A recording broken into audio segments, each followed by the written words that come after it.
Assalamualaikum warahmatullahi wabarakatuh. Alhamdulillah rabbil alamin wassalatu wassalamu ala asyrafil anbiya'i wal mursalin sayyidina Muhammad wa ala alihi wa sahbihi. Rabbi shrah li sadri wa yassir li amri wahlul 'uqdatam min lisani yafqahu qawli. Amma ba'd. Kita sambung kitab kita syarah kitab tauhid jilid kedua dalam bab yang ke-38 lah, berhukum dengan hukum selain Allah.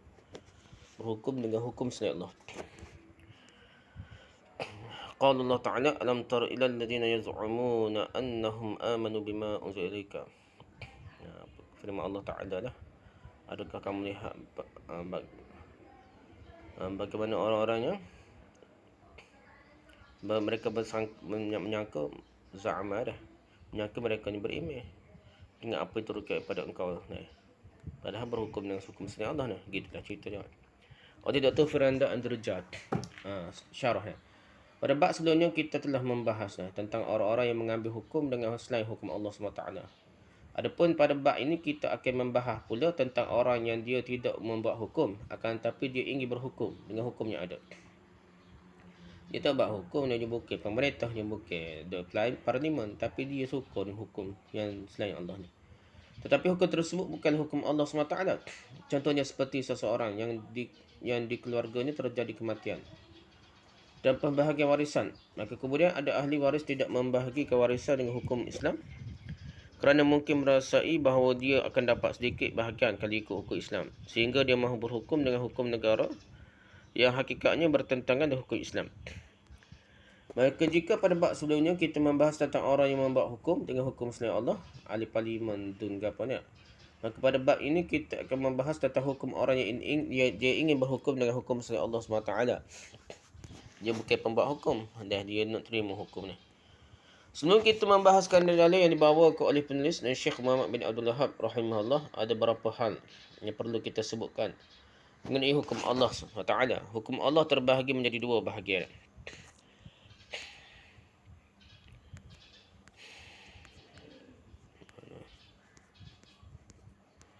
Rujuk Ilam Makin Ibn Qayyim juz 1/24, Syarah Aqidah Wasatiyah Ibn Utsaimin juz 1/138.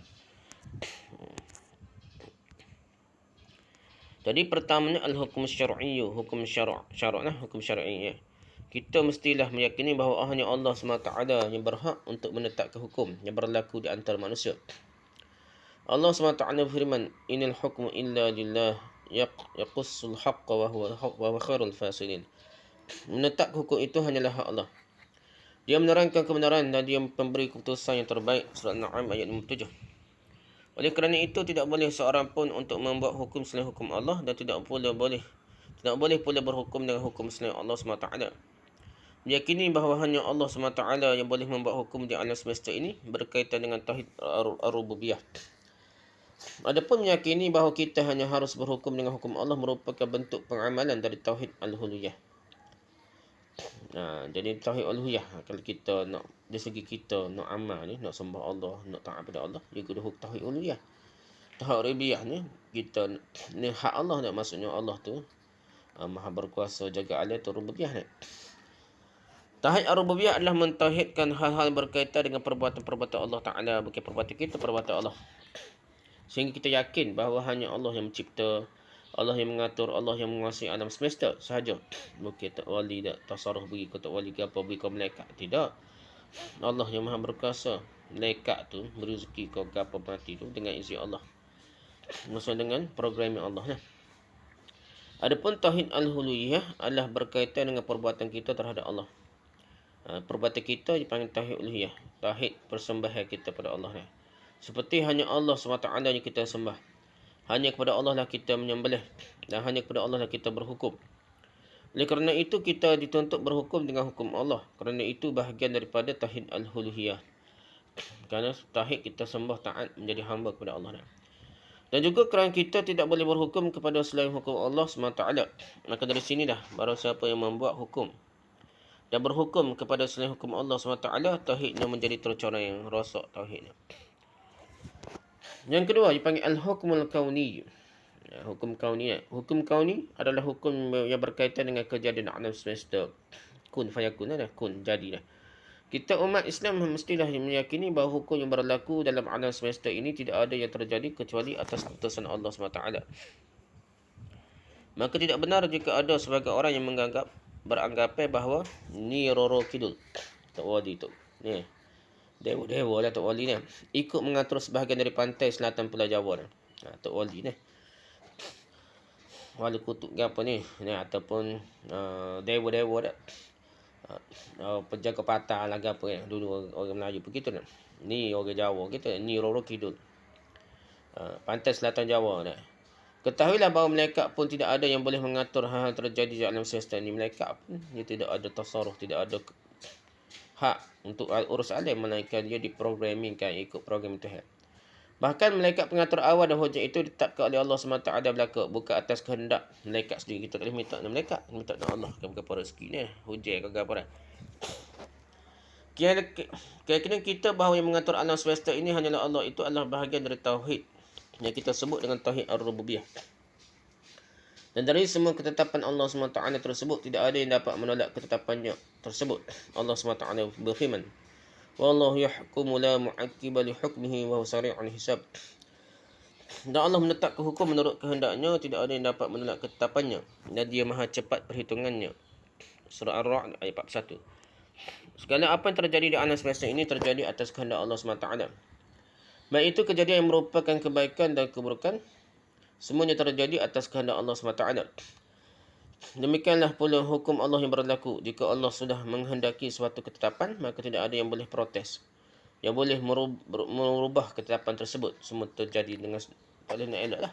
Oleh kerana itulah para ulama menyatakan bahawa sebagaimana kita dituntut untuk meyakini bahawasanya hanyalah Allah yang mengatur alam semesta, maka kita juga dituntut untuk meyakini bahawasanya hanya Allah yang berhak membuat hukum di antara manusia, dan kita wajib berhukum dengan hukum tersebut. Sopan. Ini yang bak semua, ini yang bawahnya. Okey, hukumnya. Jadi ni hukum Allah. Di hukum Allah ni ada hukum al-kauni, ada hukum al-syar'i. Hukum syar'i hukum kauni dia. Hukum kauni hukum yang berkaitan dengan kejadian alam, iaitu meyakini bahawa yang mengatur alam semesta dengan segala kejadiannya hanyalah Allah. Bukan diserahkan pada Tuhan kecil, Tok Wali ke, Wali Nawbah ke, Wali Qutub, Wali Abdal ke, tidak. Segala-galanya Allah, bukan malaikat sekalipun, bukan yang mengatur alam, bukan memberi rezeki, bukan menurunkan hujan. Sebenarnya mereka hanyalah program, ya, alat lah, alat. Macam kita buat kereta, bukan kereta buat sendiri, kita tolong bawa kereta ni, gitulah. Bentuk pengamalan dari tauhid ar-rububiyah. Jadi ini tauhid ar-rububiyah. Okey, al-hukum syar'i. Hukum syar'i artinya hukum Islam. Seseorang mestilah meyakini bahawa hanya Allah yang berhak untuk membuat hukum, dan dia mesti berhukum dengan hukum Allah. Bentuk pengamalan dari tauhid ar-rububiyah dan al-uluhiyah ni. Mencapai rububiyah dan uluhiyah. Maka tidak boleh, kesimpulannya, maka tidak boleh membuat hukum selain daripada hukum Allah yang telah ditetapkan oleh Allah. Ada dah Allah ajar, kita tak boleh nak reka lain. Maka tidak boleh berhukum kepada selain hukum Allah. Tak boleh orang nak ikut rakyat ke apa, tak boleh pilih. Kalau boleh pilih, tak boleh pilih hukum selain Allah. Matan Allah SWT dah. Ni dalil-dalil lah dalam bab ini disebut oleh Syekh Muhammad Ibn Wahab.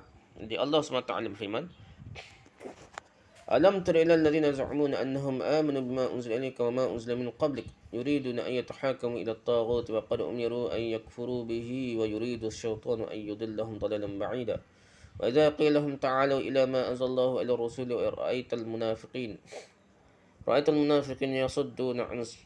yasudduna anka sududa. Fa kayfa idza asabatuhum musibatun bima qaddamat aydihim thumma ja'uka yahlifuna billah in aradna illa ihsana wa tawfiqa. Tidakkah engkau Muhammad memperhatikan orang-orang yang mengaku bahawa mereka telah beriman kepada apa yang turunkan kepadamu dan kepada apa yang turunkan sebelummu, tapi mereka masih menginginkan ketetapan hukum kepada taghut, padahal mereka telah diperintahkan untuk mengingkari taghut itu, dan syaitan bermaksud menyesatkan mereka dengan kesesatan yang sejauh-jauhnya. Dan apabila dikatakan kepada mereka, marilah patuh kepada apa yang telah diturunkan oleh Allah dan patuh kepada Rasul, nescaya engkau Muhammad melihat orang-orang munafik menghalangi dengan keras darimu, maka bagaimanakah halnya apabila kelak musibah menimpa mereka orang munafik disebabkan perbuatan tangannya sendiri, Kemudian mereka datang kepadamu Muhammad sambil bersumpah-sumpah. Wallahi la, demi Allah kami sekali-kali tidak menghendaki selain kebaikan dan kedamaian. Surah An-Nisa ayat 60 hingga 62. Syarah. Taghut tu sendiri apa dia? Pada ayat ini Allah SWT menyebutkan tentang orang-orang yang beriman kepada taghut, padahal seharusnya mereka kufur kepada taghut. Dan bahkan di antara syarat tauhid adalah kufur terhadap taghut. Sebagaimana firman Allah SWT, "Faman yakfur bit-taghuti wa yu'min billahi faqad istamsaka bil 'urwatil wuthqa. La infisama laha wallahu samii'un 'alim." Barang siapa ingkar kufur kepada taghut dan beriman kepada Allah, maka sesungguhnya dia telah berpegang teguh pada tali yang sangat kuat yang tidak akan putus. Allah Maha mendengar, Maha mengetahui. Surah Al-Baqarah ayat 276. Demikian pula dalam ayat ini Allah SWT mengatakan yuriduna an yatahakamu ila at-taghuti wa qad umiru an yakfuru bih. Tetapi mereka masih menginginkan ketetapan hukum kepada taghut, padahal mereka telah diperintahkan untuk mengingkari taghut itu. Surah An-Nisa ayat 60. Siapakah dimasukkan dengan taghut? Taghut diambil dari kata at-tughyan, yang artinya melampaui batas. Sebagaimana firman Allah SWT, "Inna lamma taghal ma'u hamalnakum fil jariyah." Sesungguhnya ketika air naik melampaui batas sampai ke gunung, kami membawa nenek moyang kamu ke dalam kapal. Surah Al-Haqqah ayat 9. Air naik melampaui batas sampai ke gunung, jadi tagha tu kan. Taghal ma'u dah. Air melampaui batas sampai ke gunung, kami membawa nenek moyang kamu ke dalam kapal. Ini kisah Nabi Nuh. Surah Al-Qah ayat 9. Imam Malik rahimahullah memberikan pengertian tentang taghut dengan mengatakan at-taghut ma'ubida min dunillah. Taghut tu adalah segala apa yang disembah selain Allah SWT. Tu je pengertian taghut. Rujuk tafsir Ibn Abi Hatim di 2 muka surat 495.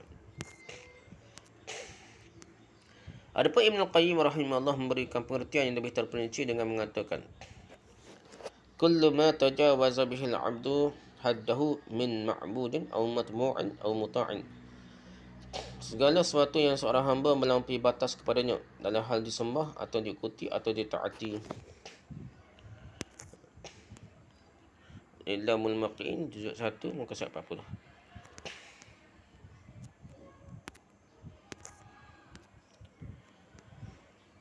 Dari pengertian dibawa oleh Ibn Qayyim rahimahullah ini, kita dapat mengambil kesimpulan bahawa ada 3 perkara di mana seorang boleh dikatakan beriman kepada taghut. Pertama adalah menyembah sesuatu secara berlebihan. Adapun sesuatu yang disembah itu ada 2, iaitu sesuatu yang hidup ataupun sesuatu yang sudah mati. Sesuatu yang hidup contohnya adalah orang yang soleh seperti para nabi, malaikat, wali Allah, dan ada pula orang gila seperti para dukun dan orang-orang yang mengaku dirinya sebagai Tuhan seperti Fir'aun dan Namrud. Akan tetapi para ulama mengatakan bahawa orang soleh tidaklah dikatakan sebagai taghut. Hanya sahaja para penyembahnya lah yang menjadikan orang-orang soleh tersebut sebagai taghut, kerana disembah selain Allah. Adapun sesuatu yang mati contohnya adalah batu, pohon, kuburan dan lain-lain. Kedua adalah mengikuti sesuatu secara berlebihan. Sesuatu tersebut di antaranya adalah undang-undang yang bertentangan dengan syariat. Dahulu di zaman Ibn Taymiyah rahimahullah, ada seorang raja bernama Genghis Khan. Genghis Khan ni raja ni Mongolia dah. Genghis Khan yang sempat menguasai kaum muslimin. Kemudian dia membuat undang-undang baru yang disebut dengan Al-Ilyasiq. Undang-undang baru tersebut diambil dari berbagai-bagai macam sumber, di antaranya dari ajaran Yahudi, dari ajaran Nasrani dan Islam. Campur gaul lah. Kemudian dia menyimpulkan satu hukum yang menurut dia hukum tersebut cocok buat orang di zaman tersebut. Maka para ulama mengatakan hukum yang dibuat oleh Genghis Khan tersebut merupakan taghut, kerana dia menjadikan hukum tersebut sebagai hukum negara dan tidak boleh ada yang menyelisihinya. Padahal hukum tersebut merupakan hukum campuran dari berbagai-bagai macam agama dan keyakinan, dan itu termasuk menyelisihi syariat. Ulama lawan masa tu dah kita lah juga. Undang-undang British ke apa dah? Perancis, British capur-capur. Kita Malaysia ke Indonesia dah. Ketiga adalah mentaati sesuatu. Sebagaimana telah disebutkan pada bab sebelumnya, bahawa di antara yang terlarang untuk ditaati adalah pemerintah dan ulama yang mereka menghalalkan yang haram atau mengharamkan yang halal. Jadi taghut mengikut Imam Ahmad, at-taghut ma 'ubida min dunillah. Taghut adalah segala apa yang disembah selain Allah. Itu Imam Ahmad, ta'rifnya Imam Ahmad. Mengikut Ibn Qayyim pula, kullu ma tajawaza bihi al-'abdu hadduhu min ma'budin aw matbu'in aw muta'in. Segala sesuatu yang seorang hamba melampaui batas kepadanya dalam hal disembah atau diikuti atau diataati. Maksudnya Ibn Qayyim ni lebih luas maksud taghut dia. Okey, yang ditaati ni dalam takrifan Ibn Qayyim ni, yang taati ni pemerintah dan ulama lah. Menghalalkan yang haram dan mengharamkan halal ikut juga, maka itu taat lebih. Jadi taghut lah. Yang diikuti pula undang-undang yang bertentangan dengan syariat Islam, ikut. Taat lebih kurang ikut dah. Yang disembah contohnya benda mati. Pohon batu, pohon kuburan dan lain-lain lah. Benda mati pun sebenarnya anggap benda yang gaib dah di sebalik benda mati tu. Batu tu ada roh dia, ada jaga dia, ada dewa dia, ada tok wali ya. Wali nabah lah. Rijal gaib kan. Wali kutub, wali abdal, batu, pohon kuburan gitulah. Di sebalik yang disembah ni. Benda hidup ni hamba soleh, benda masih hidup lagi tak. Benda seorang hamba soleh seperti para nabi, tok wali, malaikat. Sembah tok wali, sembah malaikat. Yang kedua, orang gila dia mengaku sendirinya sebagai Tuhan. Sembah juga orang gila dah. Ni taghut lah. Yang B, hukum orang tidak berhukum dengan hukum Allah. Penting bagi kita untuk memahami hal ini dengan baik, kerana jika seorang salah faham, maka boleh jadi di antara kita menjadi takfiri. Snake kafir orang kena. Pemerintah kafir ke apa? Sebab apa? Kerana tak faham molek baknya. Kerana orang yang takfiri kebanyakannya tergelincir dari permasalahan ini sehingga mengkafirkan dengan tanpa pandang bulu. Habis sekali dengan takfiri model MLM, multi-level marketing lah. Maksudnya semua sekali habis jakit semua kafir. Sebagai contoh, mereka mengatakan bahawa orang-orang di gedung MPR dan DPR semuanya kafir ni, pemerintah parti-parti lah. BNPF gapo habis kafir. Bahkan sampai orang berjualan di situ pun juga dikatakan kafir. Orang jual, orang nego situ pekapir juga. Kerana menganggap bahawa mereka mendukung terjadi hukum selain Allah, hukum Allah SWT. Oleh sebab pendapat mereka itu, orang yang mendiamkan hal tersebut juga boleh tervonis kafir. Maksudnya betul-betul geger, kritik pemerintah, kafir. Oleh kerana itu, ada beberapa pembahasan yang akan kita bahas terkait mengenai orang yang tidak berhukum dengan hukum Allah SWT. Pertama dah, cakupan hukum Allah. Cakupan hukum Allah SWT mencakupi seluruh hukum, baik undang-undang, masalah tauhid al-uluhiyah dan tauhid asma' wa sifat. Sebagai contoh dalam masalah tauhid al-uluhiyah, pergi ke kuburan dan berdoa kepada kubur, minta untuk wali, itu bukanlah hukum Allah. Sehingga itu termasuk hukum selain hukum Allah. Demikian pula dalam tauhid asma' wa sifat. Banyak orang mereka mendahulukan daripada dalil, mendahulukan akal mereka daripada dalil. Sehingga jika mereka, menurut mereka, dalil itu bermasalah dengan akal mereka lah. Akal, bukan akal mereka juga, akal Aristotle, Yunani. Maka dalil harus ditolak atau ditakwil. Kesalahan dalam tauhid asma' wa sifat ini disebut dengan al-qanun al-kulli. Dan hukum tersebut bukanlah hukum Allah, melainkan hukum taghut saja. Al-qanun al-kulli ni hukum taghut. Dia ikut otak Yunani lah, Aristotle, Plato ke apa. Terkait masalah ini pula, banyak orang yang salah faham tentang perkataan Ibn Taymiyah rahimahullah. Beliau menyebutkan bahawa hukum Allah itu berkaitan dengan segala hal, bahkan sampai menetapkan hukum di antara anak-anak pun seorang harus berhukum dengan hukum Allah SWT. Adik ke apa nak, atau sako ke apa, ikut hukum Allah. Ibn Taymiyah dalam Majmu' Fatwa berkata tak kala membahas sabda Nabi sallallahu alaihi wasallam. Lihat Majmu' Fatwa juzuk ke-18 muka 170. Nabi sallallahu alaihi wasallam, sabda Nabi dah, al-qadah thalathatun qadiyani fil nar wa qadin fil jannati, rajulun 'alima al-haqqa wa qada bihi fa huwa fil jannah, wa rajulun qada lin-nas 'ala jahlin fa huwa fil nar, wa rajulun 'alima al-haqqa wa qada bi khilafihi fa huwa fil nar. Hakim itu ada 3 golongan. 2 hakim di neraka dan 1 hakim di syurga. Hakim yang mengetahui kebenaran lalu memutuskan perkara tersebut dengan ilmunya tersebut, maka ia berada di syurga. Hakim memberi keputusan di antara manusia atas dasar kebodohan, maka ia di neraka. Dan hakim yang berlaku curang, mengetahui kebenaran namun tidak menjadikannya sebagai landasan saat memberi keputusan hukum, maka ia di neraka. Hadis riwayat Ibnu Majah nombor 2315. Kemudian Syekhul Islam Ibnu Taimiyah rahimahullah berkata, "Wa kullu man hakama baina ithnaini fa huwa qadin, sawa'un kana sahiba harbin aw mutawallan diwanin aw muntasiban lil ihtisabi bil amri bil ma'ruf wan nahyi 'anil munkar hatta alladhi yahkum baina as-sibyan fil khutut fa inna as-sahabata kanu ya'uddunahu minal hukami." Maka setiap orang yang memberi keputusan di antara dua orang, dia adalah hakim. Apakah orang tersebut adalah orang yang berperang, atau orang yang menguruskan pemberian dari negara, atau dia orang yang beramal ma'ruf nahi munkar. Bahkan orang yang berhukum di antara anak-anak, maka menurut para sahabat mereka juga disebut sebagai hakim. Anak-anak balah ke apa, pok tu jadi hakim. Artinya anda setiap orang yang berhukum mestilah dengan hukum Allah SWT. Oleh kerana itu janganlah disangka hukum Allah hanya terbatas pada hukum hudud sahaja.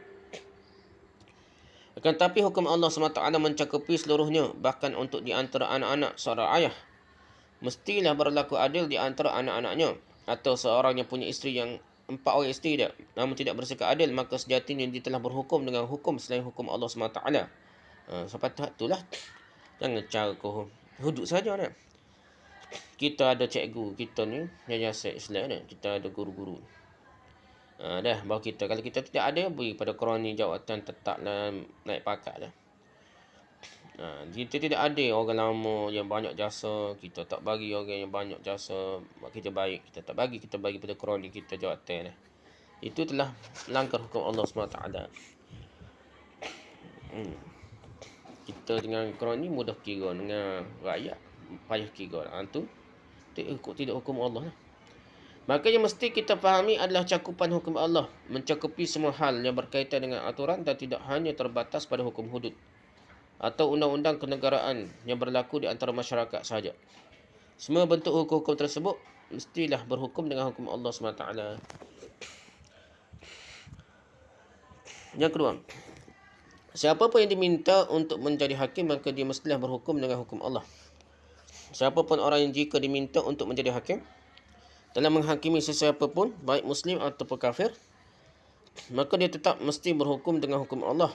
Allah SWT berfirman, فَإِنْ جَاءُوكَ فَاحْكُمْ بَيْنَهُمْ أَوْ أَعْرِضْ عَنْهُمْ وَإِنْ تُعْرِضْ عَنْهُمْ فَلَا يَضُرُّوكَ شَيْئًا وَإِنْ حَكَمْتَ فَاحْكُمْ بَيْنَهُمْ بِالْقِسْطِ إِنَّ اللَّهَ يُحِبُّ الْمُقْسِطِينَ. Jika mereka orang Yahudi datang kepadamu, wahai Muhammad, untuk meminta putusan, pada Nabi Muhammad lah untuk minta putusan, maka berilah putusan di antara mereka atau berpalinglah dari mereka. Dan jika engkau berpaling dari mereka, maka mereka tidak akan membahayakanmu sedikit pun. Tapi jika engkau memutuskan perkara mereka, maka putuskanlah dengan adil. Sesungguhnya Allah menyukai orang yang adil. Surah Al-Ma'idah ayat 42. Oleh kerana ketika Nabi SAW datang ke kota Madinah, beliau membiarkan orang Yahudi berjalan dan berkeliaran. Akan tetapi ketika mereka datang kepada beliau untuk meminta suatu keputusan, maka Nabi SAW mestilah berhukum dengan hukum Allah. Siapa pun orang yang ada di depannya, tak kira orang kafir, orang jahat kan, kena hukum Allah. Yang ketiga, hukum asal dari berhukum dengan selain hukum Allah. Hukum asal dari berhukum pada selain hukum Allah adalah kufur asghar, kufur kecil, bukan kufur besar. Tak buat hukum Allah bukan itu kafir besar dah tu dah. Kecuali ada indikasi, ada petunjuk yang menunjukkan bahawa kekufuran tersebut berkaitan dengan keyakinannya dan menyebabkan berubahnya status dari kufur asghar, kufur kecil menjadi kufur akbar, kufur besar, kafir besar. Dari pembahasan di atas kita mendapatkan kesimpulan bahawa hukum asal dari berhukum dengan selain hukum Allah adalah kufur asghar, kufur kecil. Maka dari itu yang dituntut adalah setiap orang mestilah berhukum dengan hukum Allah yang hukumnya adalah wajib, dan meninggalkannya merupakan kufur asghar, kufur kecil. Buat dosa tu tak laksanakan hukum Allah lah. Buat maksiat dah. Adakah itu kafir besar? Tidak. Ada beberapa dalil yang menjelaskan hal ini. Dalil pertama, perkataan seorang tabi'in, iaitu Abdullah bin Syaqiq, yang berkata, "Ma kana sahabatu Yarawna syai'an minal a'mali tarkuhu kufrun ghairus salah. Tidaklah para sahabat memandang suatu amalan yang jika ditinggalkannya menjadi kufur selain salat, kecuali salat. Tinggal perbuatan lain, hukum Allah yang lain tidak jadi kafir lalu tu. Kecuali semaya je, tinggal semaya. Sahabat kata kafir kalau tinggal semaya. Tinggal hukum Allah semaya kafir. Tinggal hukum Allah lain, zakat, puasa, gapo ni tak belum tentu kafir lagi lah. Hadis Tirmizi nombor 2922. Maksudnya adalah para sahabat memandang bahawa tidak ada amalan dan jika ditinggalkan menjadikan seorang itu terus kafir kecuali solat sahaja. Adapun amalan selain solat jika ditinggalkan tidaklah menjadi seseorang kafir, bukan kafir besar lah. Contohnya adalah meninggalkan puasa, meninggalkan haji padahal mampu, meninggalkan berbakti kepada kedua orang tua dan meninggalkan zakat. Menurut pendapat yang kuat tidaklah menyebabkan seorang itu terus kafir. Maka semua perbuatan amal soleh jika ditinggalkan dengan sengaja kerana malas tidak menjadikan seorang itu kafir kecuali meninggalkan solat. Dan pendapat ini dipilih oleh Imam Ahmad rahimahullah. Dan ini adalah pendapat yang muktamad dalam mazhab Hanbali, iaitu seorang kafir jika meninggalkan solat meskipun hanya kerana malas. Namun yang perlu diperhatikan, tidak serta-merta siapa sahaja yang melihat orang yang meninggalkan solat itu dikafirkan seketika itu juga.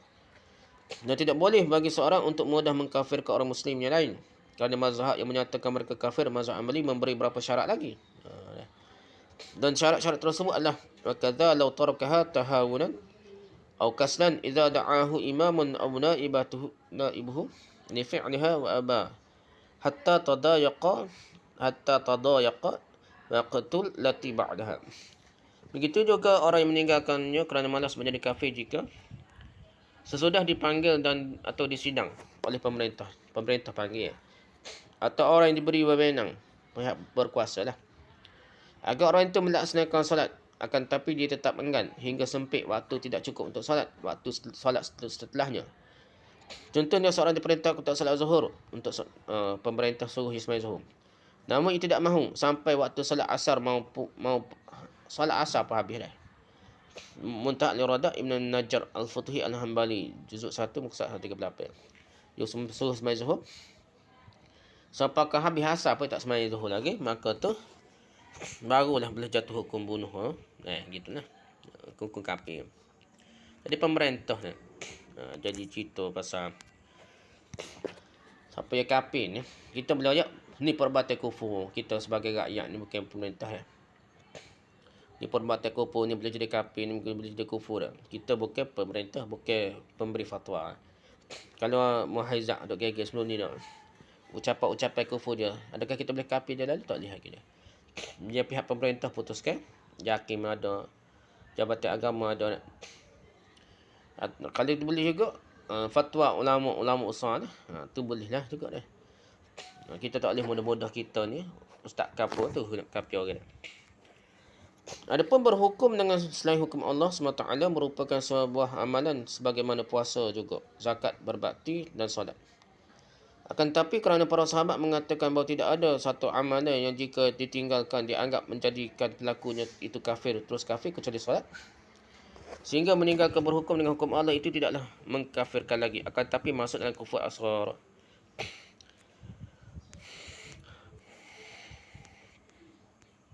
Setakat ni dulu.